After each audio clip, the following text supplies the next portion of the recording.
My name is Madison Manning. I used the English marking samples and partook in 2 quality assurance exercises with different groups. The first group was just Group 1 and was conducted in class. The second was with Jake Morn whilst on prac.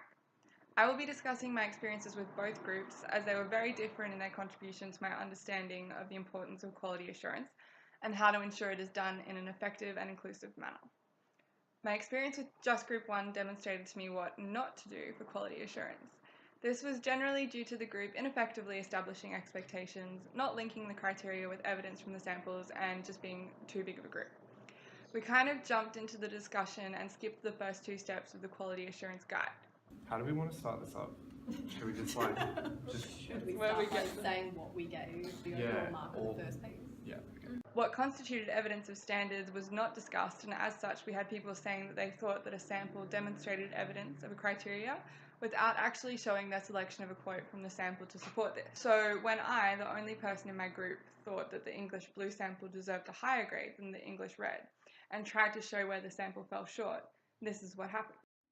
Somewhat substantial links from one paragraph to another, like they kind of introduce, Yeah, I found it interesting because I didn't like, I don't know, I thought where it says, Bruno also misunderstood the situation when he believed Schmuel was living the good life and he was trapped, and then he repeats the exact same sentence. I wouldn't say that's a good linking sentence and then topic sentence, but they're identical.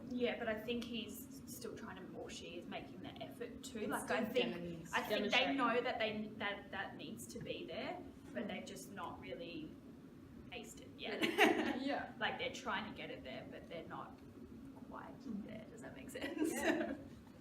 So what do we want to agree on for this one?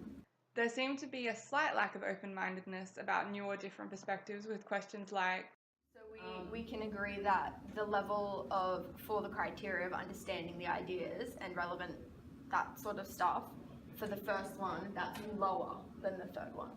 Yes. Yeah. Okay. So and Maddie's really quiet. this lack of acknowledgement towards my different opinion wasn't the group's fault. I hadn't had much experience with marking prior and didn't feel confident enough to speak up against all 6 people who shared the same opinion that was different to mine. However, in learning that I'd graded the samples in the same order to the marks they actually received, I realised I should have spoken up more, and that is what I tried to do in the second quality assurance exercise with Jake. In terms of actually the criteria, like understanding and interpretation of ideas and information from the novel and film, like I thought that they got what was happening in the film. Really jam packed. But these 2 were the main ones where I was like, yes, you're doing a good job, which was the selection of substantial relevant evidence to support the argument. Yeah. So they had the showers. Whilst on prac, I talked to my teachers about the junior humanities process of quality assurance. They swapped 3 work samples with another teacher and used this form for cross-marking, with the second teacher suggesting a change in the mark with the second column if they consider it necessary. If the original teacher doesn't agree, as indicated in the third column, then the matter is taken to the head of department. Having someone with more experience to help reach a decision seems like a useful way to eradicate differences in teacher judgments, such as what happened in Just Group 1's discussion. My teacher also discussed with me the importance of linking evidence in student work to the criteria, sharing stories about parents who couldn't understand why their child received a certain mark. They sat down with the parent and the criteria sheet they had on hand, showing how the assessment was indicative of the mark. After this, the parent was accepting. My experiences throughout the 2 exercises and on prac have enforced the significance of quality assurance and its ability to ensure fair, consistent and defensible judgments of achievement for all students. My inability to justify my opinions in the first discussion not only came from a lack of confidence, but not a thorough enough understanding of the criteria to explain how I'd reached that conclusion.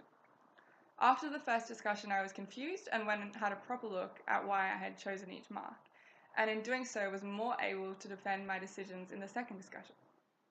If you can't justify to a university peer how you decided on a grade, then you definitely couldn't justify it to a student or parent who are more emotionally attached to the mark. Therefore, the main lesson I have learned from this exercise is the importance of linking specific elements of a student work to the criteria sheet and using these aspects of the criteria as comments on their assignment.